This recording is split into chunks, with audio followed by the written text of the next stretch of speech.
Tehran में आज जुमे की नमाज में खुद ईरान के supreme leader Ayatollah Ali Khamenei पहुंचे। ये 5 साल बाद था जब खामनेई किसी सार्वजनिक नमाज में पहुंचे थे। खामनेई ने नमाज के बाद लोगों को संबोधित किया। हिजबुल्लाह के मारे गए कमांडर हसन नसरल्लाह और दूसरे कमांडर्स को श्रद्धांजलि दी। इस भाषण में खामनेई ने जो कहा वो इशारा देता है कि इजराइल और ईरान के बीच एक बड़ा टकराव बहुत जल्द हो सकता है।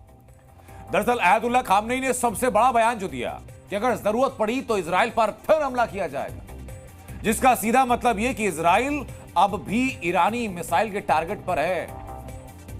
खामनेई ने दूसरी बड़ी बात जो कही वो ये कि गाजा के लिए जो हिजबुल्लाह कर रहा है वो जायज है। यानी खामनेई ने इशारा किया कि हिजबुल्लाह को ईरान का पूरा समर्थन है।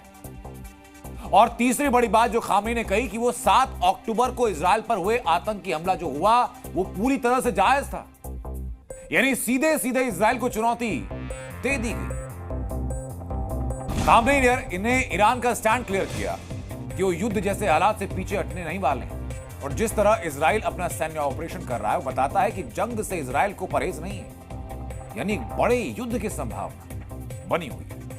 अभी हसन नसरल्लाह की मौत पर मातम पुरसी खत्म भी नहीं हुई थी कि एक और खबर लेबनान से सामने आई।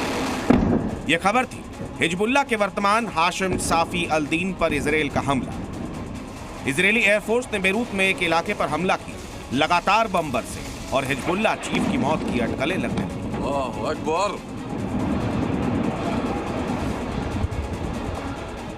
हाशिम साफी अल-दीन को लेकर हिजबुल्लाह ने कोई जानकारी नहीं दी, लेकिन इजरायली फौज ने दावा किया कि जिस बिल्डिंग पर बम बरसाए गए उस बिल्डिंग के बंकर में हाशिम साफी अल-दीन मौजूद था। लेबनान में इजरायली फौज दो तरफा वार कर रही है।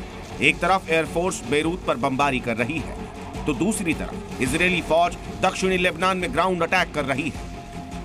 इसी ग्राउंड अटैक में इजरायली फौज ने हिजबुल्लाह के एक और बड़े कमांडर को मौत के घाट उतार दिया और इजरायली फौज ने दक्षिणी लेबनान में हिजबुल्लाह के हथियारों के एक बड़े डिपो को भी तबाह कर दिया। इजराइल का मकसद साफ है, वो जल्द से जल्द हिजबुल्लाह की टॉप लीडरशिप को खत्म करना चाहता है ताकि गाजा में हमास की तरह लेबनान में हिजबुल्लाह भी सालों तक दोबारा बड़े हमले करने के लायक न बचे। इस टकराव के बीच अमेरिका ने भी एक बड़ा बयान जारी किया। अब तक कयास लगाए जा रहे थे कि मिसाइल अटैक के जवाब इजराइल सीधे ईरान के न्यूक्लियर प्लांट को निशाना बना सकता है, लेकिन बाइडेन सरकार ने इजराइल के अगले प्लान की तरफ एक इशारा दे दिया है। व्हाइट हाउस से बयान आया कि इजरायली जवाब को लेकर अमेरिका और इजराइल के बीच बातचीत हुई। पलटवार के लिए अमेरिका ने इजराइल को हर संभव मदद देने का भरोसा दिया है। साथ ही ये भी कहा गया है कि इजराइल अब ईरान के तेल संयंत्रों पर हमला कर सकता है। ईरान के कुल निर्यात का 90% हिस्सा तेल है। अगर इजराइल ने ईरान के तेल डिपो और संयंत्रों पर हमला किया तो न सिर्फ ईरान को बड़ा आर्थिक नुकसान होगा बल्कि ईरान भी जवाब देने के लिए मजबूर हो जाएगा, जो मध्य एशिया में एक बड़े युद्ध की शुरुआत बन सकता है। Bureau report CBN। तो नसरल्लाह की मौत के बाद ईरान और इजराइल के बीच तनाव बढ़ा है। तो नसरल्लाह के नाम पर लगातार भारत में भी प्रदर्शन हो रहे हैं। DNA में मैंने कल दिखाया था आपको कि लखनऊ में जुमे की नमाज में नारेबाजी और आतंक को समर्थन देने वाले प्रदर्शनों को रोकने के लिए पुलिस ने लंबे चौड़े इंतजाम किए।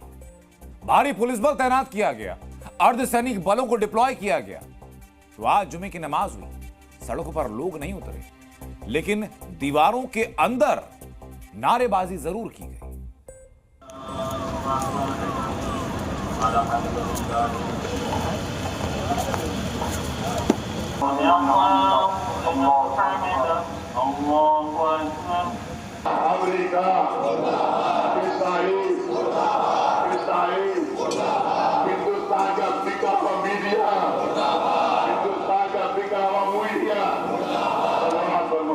सिक्योरिटी के बारे में जितने भी कुछ पैरामीटर्स हैं, कुछ इंट्रांजिक होते हैं, कुछ एक्सट्रांजिक होते हैं। जो एक्सट्रांजिक है वो दिख रहा है कि पर्याप्त संख्या में फोर्स है।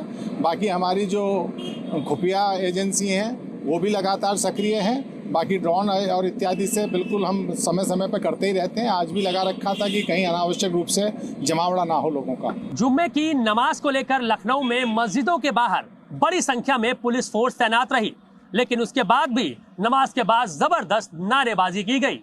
इजराइल और अमेरिका मुर्दाबाद के नारे लगे। हैरत की बात यह है कि मीडिया के खिलाफ भी लगातार नारेबाजी की जा रही है। सवाल यह खड़ा होता है कि आखिरकार वो कौन सा सच है कि अब मीडिया को भी टारगेट किया जा रहा है। जयसन दिवाकर के साथ मयूर शुक्ला, जी मीडिया, लखनऊ। लखनऊ में कुछ लोगों को नसरुल्लाह को आतंकी कहने पर परेशानी। जी न्यूज़।